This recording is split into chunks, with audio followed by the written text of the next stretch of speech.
Train station ছেড়ে গেছে, যাত্রী পৌঁছেছে তার গন্তব্যে।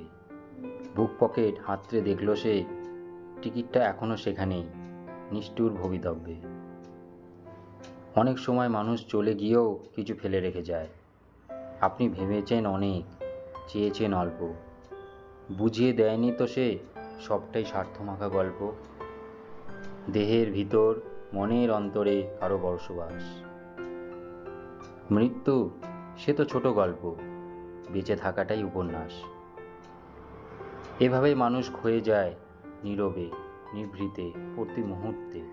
সে ভেবেছিল তুমি তার জীবন নদীর সেই শেষ তীর, যেখানে সব ক্লান্তি মুছে যাবে। অথচ সে দেখল তুমি হলে সেই নদীর মাঝপথের ঘূর্ণি, যেখানে সে হারিয়ে ফেলল নিজেকে। আর তুমি সেটা খেয়ালও করলে না। পৃথিবীর সব থেকে নির্মম ইচ্ছা হলো কাউকে একবার দেখতে পাওয়ার ইচ্ছা।